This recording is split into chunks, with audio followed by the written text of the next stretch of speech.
ಇವತ್ತು ನಾವು ಒಂದು ಆರೋಗ್ಯಕರವಾಗಿರುವಂತಹ ಬೆಳಗಿನ ತಿಂಡಿಯ ಬಗೆಯನ್ನು ನೋಡೋಣ. ಈ ದೋಸೆಗೆ ನಾನು ಉದ್ದಿನಬೇಳೆನೂ ಹಾಕಿಲ್ಲ, ಸೋಡಾನೂ ಹಾಕಿಲ್ಲ.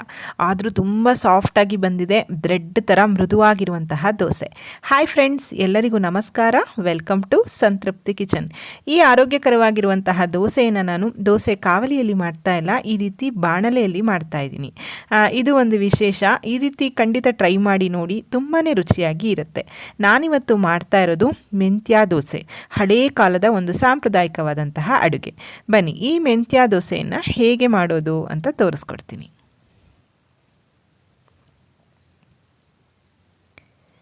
ನಾನಿಲ್ಲಿ 2 ಲೋಟದಷ್ಟು ದೋಸೆ ಅಕ್ಕಿಯನ್ನು ತೊಗೊಂಡಿದ್ದೀನಿ. ಅದೇ ಲೋಟದಲ್ಲಿ ಅರ್ಧ ಲೋಟದಷ್ಟು ಮೆಂತ್ಯವನ್ನು ತೊಗೊಂಡಿದ್ದೀನಿ. 3/4ರಷ್ಟು ಅವಲಕ್ಕಿಯನ್ನು ತೊಗೊಂಡಿದ್ದೀನಿ. ಇದೇ ಅಳತೆಯಲ್ಲಿ ನೀವು ಮಾಡ್ತಾ ಹೋಗಿ. ಈಗ ತೊಗೊಂಡಿರೋಂತಹ ಅಕ್ಕಿಯನ್ನು 2 ಸಲ ಚೆನ್ನಾಗಿ ತೊಳೆದು ಒಂದು 3 ಗಂಟೆಗಳ ಕಾಲ ಚೆನ್ನಾಗಿ ನೆನೆಯೋದಕ್ಕೆ ಬಿಡ್ತೀನಿ. ಅಕ್ಕಿ ಮೆಂತ್ಯ ಎಲ್ಲ ಚೆನ್ನಾಗಿ ನೆಂದರೆ ಬೇಗ ಚೆನ್ನಾಗಿ ಸಾಫ್ಟಾಗಿ ರುಬ್ಲಿಕ್ಕೆ ಸಾಧ್ಯ ಆಗುತ್ತೆ. ಹಾಗಾಗಿ ಒಂದು 3 ಗಂಟೆಗಳ ಕಾಲನಾದರೂ ನೆನಿಬೇಕು. ಈಗ ಅಕ್ಕಿಯನ್ನು ನೆನೆಸಿ ಆಯಿತು. ಇವು ಎರಡನ್ನೂ ಒಟ್ಟಿಗೆ ನೆನೆಸಬೇಡಿ. ಮೆಂತ್ಯ ಮತ್ತು ಅಕ್ಕಿಯನ್ನು ನಾವು ಬೇರೆ ಬೇರೆಯಾಗಿ ರುಬ್ಲಿಕ್ಕಿದೆ. ಹಾಗಾಗಿ ಅವಲಕ್ಕಿಯನ್ನು ರುಬ್ಬೋದಕ್ಕೆ ಒಂದು ಅರ್ಧ ಗಂಟೆ ಮುಂಚೆ ಅಥವಾ ಒಂದು 20 ನಿಮಿಷ ಮುಂಚೆ ನೆನೆಸ್ಕೊಂಡ್ರೆ ಸಾಕಾಗುತ್ತೆ. ಇದನ್ನು ಸಹ 2 ಸಲ ತೊಳೆದು ನಾನು ಚೂರು ನೀರಿನಂಶವನ್ನು ಇಟ್ಟು ನೆನೆಯೋದಕ್ಕೆ ಬಿಡ್ತಾ ಇದ್ದೀನಿ. ನೋಡಿ, ಇಲ್ಲಿ ಅಕ್ಕಿ ಚೆನ್ನಾಗಿ ನೆಂದಿದೆ. ಇವಾಗ ಮೆಂತ್ಯ ಸಹ ತುಂಬ ಚೆನ್ನಾಗಿ ನೆಂದಿದೆ ಮತ್ತು ನಾವು ನೆನೆಸಿಟ್ಟಿರೋಂತಹ ಅವಲಕ್ಕಿ ಸಹ ತುಂಬಾ ಚೆನ್ನಾಗಿ ನೆಂದಿದೆ. ಮೊದಲಿಗೆ ನಾನು ಮಿಕ್ಸರ್ ಜಾರ್ಗೆ ಮೆಂತ್ಯವನ್ನು ಹಾಕೋತಾ ಇದ್ದೀನಿ. ನೀವು ಗ್ರೈಂಡರ್ನಲ್ಲಿ ರುಬ್ಬೋದಾದರೂ ಸಹ ಮೊದಲು ಮೆಂತ್ಯವನ್ನು ಹಾಕ್ಕೊಳ್ಳಿ. ಮೆಂತ್ಯವನ್ನು ಹಾಕಿ ಇದನ್ನು ನುಣ್ಣಗೆ ಹರ್ಕೊಂಡು ಬರ್ತೀನಿ. ಚೂರು ನೀರು ಹಾಕಿ, ನೆನೆಸಿರೋಂತಹ ನೀರನ್ನೇ ಹಾಕಿ ನುಣ್ಣಗೆ ಹರ್ಕೊಂಡು ಬರ್ತೀನಿ. ಚೂರು ತರಿಯಾಗಿ ಇರಬಾರ್ದು, ಫೈನ್ ಪೇಸ್ಟ್ ಆಗಬೇಕು. ನೋಡಿ, ಈ ರೀತಿ ನುಣ್ಣಗೆ ಹರ್ಕೊಂಡಿದ್ದೀನಿ. ನಂತರ ಈ ಮೆಂತ್ಯ ರುಬ್ಬಿರೋದಕ್ಕೇ ನಾನು ನೆನೆಸಿರುವಂತಹ ಅವಲಕ್ಕಿಯನ್ನು ಸೇರಿಸಿ ರುಬ್ತಾ ಇದ್ದೀನಿ. ಈ ರೀತಿ ರುಬ್ಬೋದ್ರಿಂದ ಹಿಟ್ಟು ಬೇಗ ಹುದುಗ್ ಬರುತ್ತೆ, ನಮಗೆ ಸಹಾಯ ಆಗುತ್ತೆ. ಈ ಹಿಟ್ಟು ಚೆನ್ನಾಗಿ ಹುದುಗ್ ಬರಬೇಕು ಫ್ರೆಂಡ್ಸ್. ಒಂದು 7-8 ಗಂಟೆಗಳ ಕಾಲನಾದರೂ ನೀವು ಹುದುಗ್ ಬರೋದಕ್ಕೆ ಬಿಡಬೇಕಾಗತ್ತೆ. ಸ್ವಲ್ಪ ನೀರನ್ನು ಹಾಕಿ ಈಗ ನುಣ್ಣಗೆ ರುಬ್ಕೊಂಡಿದ್ದೀನಿ. ನೋಡಿ, ಅವಲಕ್ಕಿ ಮತ್ತು ಮೆಂತ್ಯವನ್ನು ರುಬ್ಬಿ ಇಟ್ಕೊಂಡಿದ್ದೀನಿ ನಾನು. ಈ ರೀತಿ ಮೃದುವಾಗಿರುವಂತಹ ಪೇಸ್ಟ್ ನಮಗೀಗ ತಯಾರಾಗಿದೆ. ಆಗಲೇ ಹೇಳಿದಾಗೆ ಗ್ರೈಂಡರ್ನಲ್ಲಾದರೂ ನೀವು ಮೊದಲಿಗೆ ಇದನ್ನು ಸಣ್ಣ ಮಾಡಿ ನಂತರ ಅಕ್ಕಿ ಹಾಕೋದು ಒಳ್ಳೆಯದು. ಈಗ ಇದನ್ನೊಂದು ಪಾತ್ರೆಗೆ ನಾನು ಟ್ರಾನ್ಸ್ಫರ್ ಮಾಡ್ತಾ ಇದ್ದೀನಿ. ಬೆಳಗ್ಗಿನ ತಿಂಡಿಗೆ ಮಾಡೋದಾದರೆ ಈ ಸ್ಟೆಪ್ಪನ್ನೆಲ್ಲ ನೀವು ಹಿಂದಿನ ದಿನ ಮಧ್ಯಾಹ್ನನೇ ಮಾಡಿಟ್ಕೋಬೇಕಾಗತ್ತೆ. ಓವರ್ ನೈಟ್ ಇದನ್ನು ಫರ್ಮೆಂಟ್ ಆಗೋದಕ್ಕೆ ಬಿಡಬೇಕು. ಹುಳಿ ಬಂದ ಹಾಗೆ ಚೆನ್ನಾಗಾಗುತ್ತೆ ಇದು, ಇಲ್ಲಾಂದರೆ ಸ್ವಲ್ಪ ಕಹಿ ಹೊಡೆಯುತ್ತೆ. ಹಾಗಾಗಿ ನಂತರ ಈಗ ಅದೇ ಮಿಕ್ಸರ್ ಜಾರ್ಗೆ ನೆನೆಸಿರೋಂತಹ ಅಕ್ಕಿಯನ್ನು ಹಾಕ್ತಾ ಇದ್ದೀನಿ. ನಮ್ಮ ಕಡೆ ಇದನ್ನು ಬಾಣಂತಿಯರಿಗೂ ಸಹ ಮಾಡಿಕೊಡ್ತಾರೆ, ತುಂಬಾ ಒಳ್ಳೆಯದು. ಇಷ್ಟು ಪ್ರಮಾಣದ ಮೆಂತೆಯನ್ನು ನಾವು ಯಾವುದೇ ಅಡುಗೆಗೆ ಯೂಸ್ ಮಾಡೋದಿಲ್ಲ ಅಲ್ವಾ. ಇಲ್ಲಾದರೆ ನಮಗೆ ಜಾಸ್ತಿ ಪ್ರಮಾಣದ ಮೆಂತೆ ದೇಹಕ್ಕೆ ಹೋಗುತ್ತೆ. ಈಗ ಅಕ್ಕಿ ಸಹ ನುಣ್ಣಗೆ ರುಬ್ಕೊಂಡಾಗಿದೆ. ಈಗ ಅದೇ ಬ್ಯಾಟರ್ನ ನಾನು ಎಲ್ಲದನ್ನು ಒಂದೇ ಪಾತ್ರೆಗೆ ಹಾಕ್ತಾ ಇದ್ದೀನಿ. ಈಗ ಉಪ್ಪನ್ನು ಸಹ ನಾನು ಸೇರಿಸ್ತಾ ಇದ್ದೀನಿ. ವಾತಾವರಣ ಸ್ವಲ್ಪ ತಂಪಿರೋದ್ರಿಂದ ನಾನು ರಾತ್ರಿಯೇ ಉಪ್ಪನ್ನು ಸೇರಿಸಿ ಇಡ್ತಾ ಇದ್ದೀನಿ. ಬೇಸಿಗೆ ಆದರೆ ನೀವು ಉಪ್ಪನ್ನು ಹಾಕೋಂಥ ಅಗತ್ಯ ಇಲ್ಲ.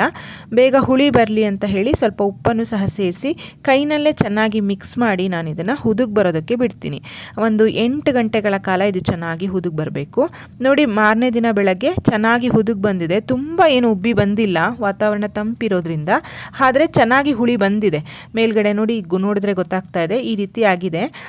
ಆಗಲೇ ಹೇಳಿದ ಹಾಗೆ ಚೆನ್ನಾಗಿ ಹುಳಿ ಅಂದರೆ ಹುದುಗ್ ಬಂದ್ರೇ ತುಂಬ ಸಾಫ್ಟಾಗಿ ಬರುತ್ತೆ ದೋಸೆ, ಕಹಿ ಅನಿಸೋದಿಲ್ಲ.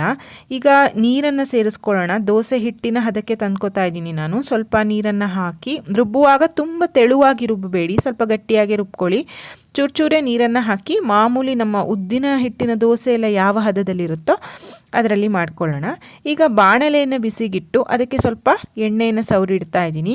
ಈ ರೀತಿ ಬಾಣಲೆ ಇದ್ದರೆ ಬಾಣಲೆಯಲ್ಲಿ ಮಾಡ್ಕೊಳ್ಳಿ, ಇಲ್ಲಾಂದರೆ ನೀವು ಮಾಮೂಲಿ ದೋಸೆ ಕಾವಲಿಯಲ್ಲಿ ಮಾಡ್ಕೊಳ್ಬೋದು.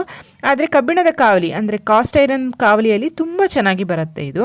ಈ ರೀತಿ ದೋಸೆಗಳನ್ನೆಲ್ಲ ನೀವು ಕಬ್ಬಿಣದ ಕಾವಲಿನಲ್ಲಿ ಮಾಡಿದ್ರೇ ರುಚಿನೂ ಸಹ ಸ್ವಲ್ಪ ಜಾಸ್ತಿನೇ ಇರುತ್ತೆ. ಈ ದೋಸೆನ ನಾವು ಸ್ಪ್ರೆಡ್ ಮಾಡೋದಕ್ಕೆ ಬರೋದಿಲ್ಲ. ಇದು ನಮಗೆ ಬ್ರೆಡ್ ಥರ ಸಾಫ್ಟಾಗಿ ಸ್ಪಾಂಜಿಯಾಗಿ ಇರಬೇಕು. ಮೆಂತ್ಯದ ದೋಸೆಗೆ ತುಪ್ಪ ಒಳ್ಳೆ ಕಾಂಬಿನೇಷನ್. ಸೊ ನಾವು ಮೇಲ್ಗಡೆಯಿಂದ ತುಪ್ಪ ಹಾಕಿಬಿಟ್ಟು ಇದನ್ನು ಮುಚ್ಚಿ ಬೇಯಿಸಬೇಕಾಗತ್ತೆ, ಇಲ್ಲಾಂದರೆ ಮೇಲ್ಗಡೆ ನಮಗೆ ಬೇಯೋದಿಲ್ಲ. ಲೋ ಫ್ಲೇಮ್ನಲ್ಲಿ ನಿಧಾನಕ್ಕೆ ಬೇಯಿಸ್ಕೋಬೇಕು. ಇದನ್ನು ದಪ್ಪ ಇರೋದ್ರಿಂದ ಉರಿ ಜಾಸ್ತಿ ಮಾಡಿಬಿಟ್ರೆ ಒಂದೇ ಸಲ ನೋಡಿ ಎಷ್ಟು ಚೆನ್ನಾಗಿ ತೂತ ಥರ ಬಂದಿದೆ ಅಂತ, ಕಣ್ಣು ಥರ ಆಗಿದೆ. ದೊಡ್ಡದು ಮಾಡಿದ್ರೆ ಬೇಗ ಸೀದು ಹೋಗುತ್ತೆ ದೋಸೆ, ಒಳಗಡೆ ಬೇಯೋದಿಲ್ಲ. ಒಳಗಡೆ ಎಲ್ಲ ಚೆನ್ನಾಗಿ ಬೆಂದ್ರೇ ಇದು ಸಾಫ್ಟಾಗಿ ಪಲ್ಫಿಯಾಗಿ ಗೂಡಾಗಿ ಬರುತ್ತೆ ದೋಸೆ. ನೋಡಿ ಎಷ್ಟು ಚೆನ್ನಾಗಿ ಏಳ್ಸೋದಕ್ಕೆ ಸಹ ಬರುತ್ತೆ. ಎರಡೂ ಕಡೆ ಇದನ್ನು ಚೆನ್ನಾಗಿ ಬೇಯಿಸ್ಕೊಳ್ಳಿ ಫ್ರೆಂಡ್ಸ್. ಈ ಬಣ್ಣ ಬರೋ ತನಕ ನೀವು ಬೇಯಿಸ್ಕೋಬೇಕಾಗತ್ತೆ. ಮೆಂತ್ಯದ ಒಂದು ಒಳ್ಳೆ ಪರಿಮಳ ಇರುತ್ತೆ ಈ ದೋಸೆ. ಇದು ಕಹಿನೇ ಇರೋದಿಲ್ಲ ಅಂತ ನಾನು ಹೇಳೋದಿಲ್ಲ. ಬರೀ ಬಾಯಲ್ಲಿ ತಿಂದರೆ ನಿಮಗೆ ಚೂರು ಕಹಿ ಅನಿಸುತ್ತೆ. ಆದರೆ ಇದಕ್ಕೆ ಖಾರವಾಗಿ ಕಾಯಿ ಚಟ್ನಿ ಮಾಡಿಬಿಟ್ರೆ ತುಂಬ ಚೆನ್ನಾಗಿರುತ್ತೆ. ಸೊ ನಾನು ಬಿಸಿಯಾಗಿರುವಂತಹ ದೋಸೆಯನ್ನು ತೆಂಗಿನಕಾಯಿ ಚಟ್ನಿ ಜೊತೆ ಸರ್ವ್ ಮಾಡ್ತಾ ಇದ್ದೀನಿ. ನಮ್ಮಲ್ಲಿ ಇದಕ್ಕೆ ಒಂದು ಸಿಹಿಯಾಗಿರುವಂತಹ ಕಾಂಬಿನೇಷನು ಇಷ್ಟ ಆಗುತ್ತೆ. ಸೊ ಹಾಗಾಗಿ ನಾನು ಬಾಳೆಹಣ್ಣಿನ ಸೀಕರ್ಣಿಯನ್ನು ಮಾಡಿದ್ದೆ, ಅದ್ರ ಜೊತೆ ಸರ್ವ್ ಮಾಡ್ತಾ ಇದ್ದೀನಿ. ನೋಡಿದ್ರಲ್ಲ ಫ್ರೆಂಡ್ಸ್, ಎಷ್ಟು ರುಚಿಯಾಗಿರುವಂತಹ ಬ್ರೇಕ್ಫಾಸ್ಟ್ ತಯಾರಾಗಿದೆ ಅಂತ. ನೀವು ಮಾಡಿ ಹೇಗಾಯ್ತು ಅಂತ ನನಗೆ ತಿಳಿಸೋದನ್ನು ಮರಿಬೇಡಿ. ನಿಮಗೆ ಈ ವಿಡಿಯೋ ಇಷ್ಟ ಆಗಿದ್ದರೆ ದಯವಿಟ್ಟು ಲೈಕ್ ಮಾಡಿ. ಈ ವಿಡಿಯೋವನ್ನು ನಿಮ್ಮ ಫ್ರೆಂಡ್ಸ್ ಆ್ಯಂಡ್ ಫ್ಯಾಮಿಲಿ ಜೊತೆ ಶೇರ್ ಮಾಡಿ. ಮತ್ತೊಂದು ರುಚಿಯಾದ ಅಡುಗೆಯೊಂದಿಗೆ ಮತ್ತೆ ಬರ್ತೀನಿ. ಅಲ್ಲಿಯವರೆಗೂ ಧನ್ಯವಾದಗಳು. Thank you for watching. Thank you.